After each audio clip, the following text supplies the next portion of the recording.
everybody, it's Braden123 here, and today we are going to be reviewing the Archos 7 resistive touchscreen tablet. Yes, the Archos 7. The Archos 7 home tablet.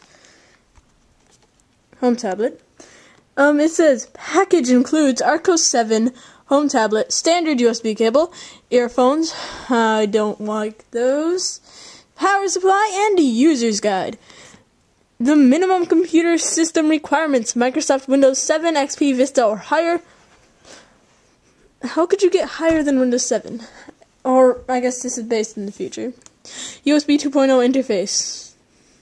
Okay. Vos, Loris, that's in French, HD in 720p, based on Android, open source platform, non-certificated. And some other rubbish. Okay, multimedia showcase. Let's zoom in on that. Multimedia showcase. Play the most popular video formats up to HD, HD1.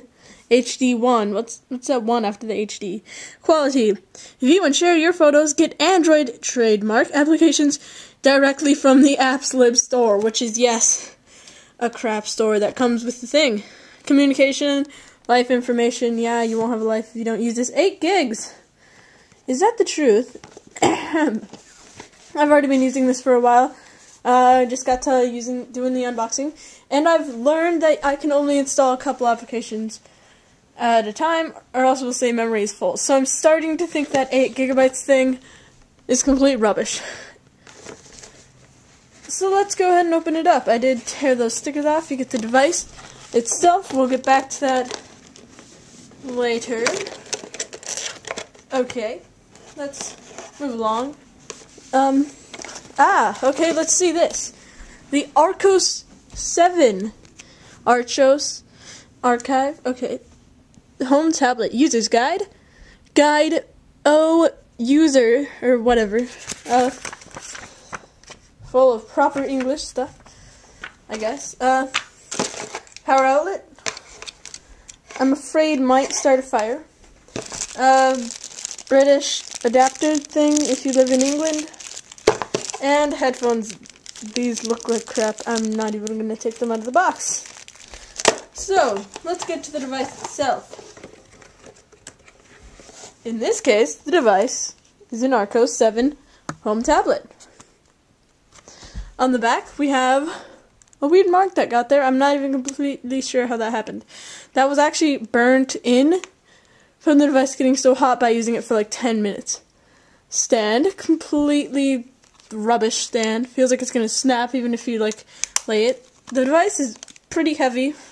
Feels good in the hands. Resistive touchscreen isn't actually that bad, but it's still resistive, and resistive touchscreens suck. Actually. So, let's get onto the device. After struggling a little bit, I got it to turn on. And let's let it do its thing.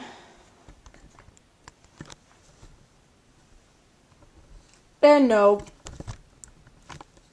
you were wrong. I'm not going to speed this up at all or play weird music in the background. Nope.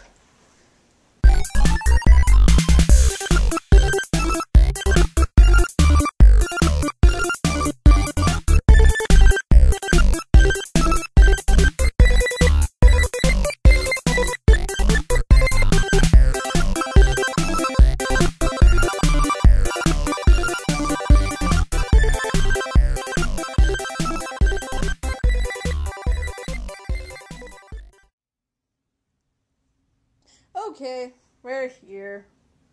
Congratulations for finding that out. What do you think this is? Do you think it's A, the UI, B, Windows 7 desktop, or C, Android 2.2.2? Neither. No, I'm just kidding. It is the UI of Android 1 point something. I'm not completely sure. So as you can see,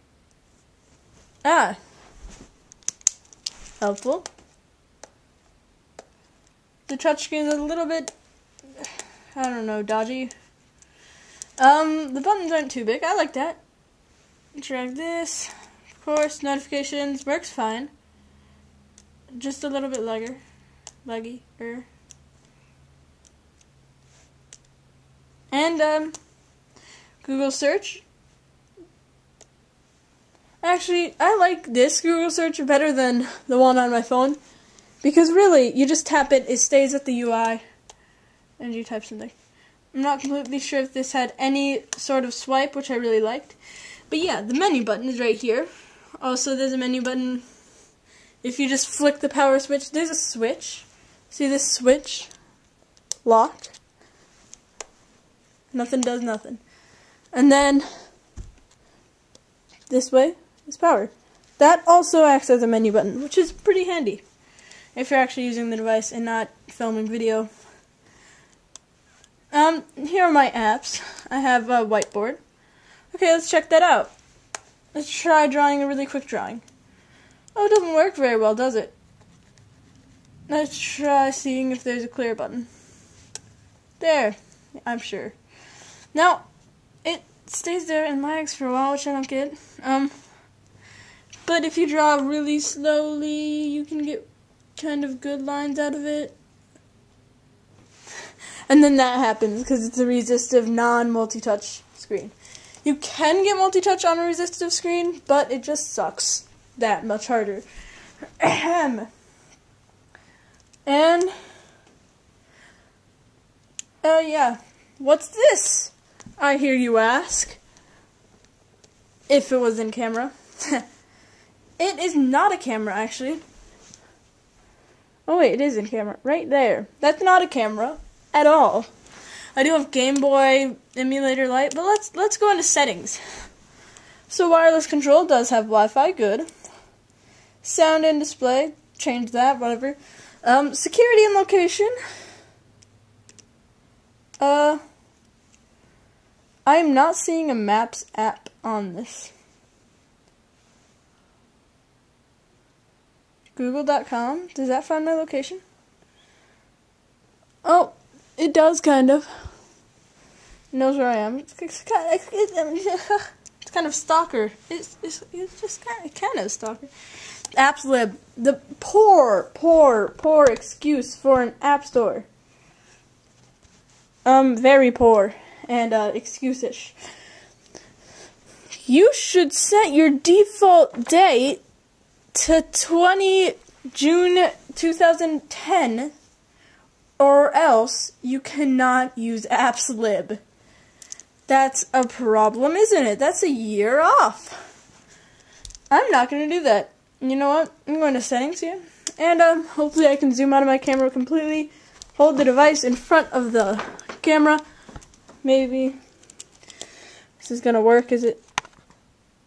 The device is very, very hot right now. On the opposite side this time. Okay, let's go ahead, date and time. Scrolling is a little bit buggy on this thing. I'm not going to be too sad if it destroys itself, murders itself, or anything. 1970, that's the exact date. What day is today? It is, not July. It is June, right? Is it June? I'll cut this out anyways, no one will ever know.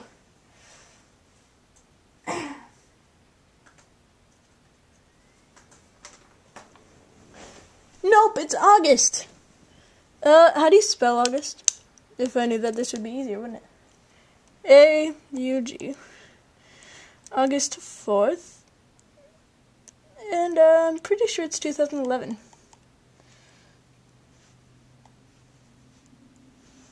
Done. Set. Home button's right there, actually. No other home button except for on-screen home button. On-screen. And no volume rockers, just volume buttons. That's a little bit surprising. Everything has something like a volume rocker. So that is the exact date today.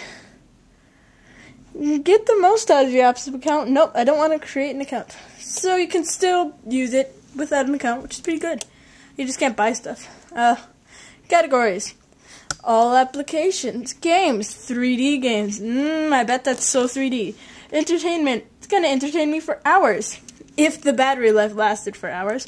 Social, communication, tools, multimedia, news, weather, reference, books and comics, shopping, productivity, finance, travel, lifestyle, sports, themes, health, and adult content. Let's look at themes. I'm not completely sure.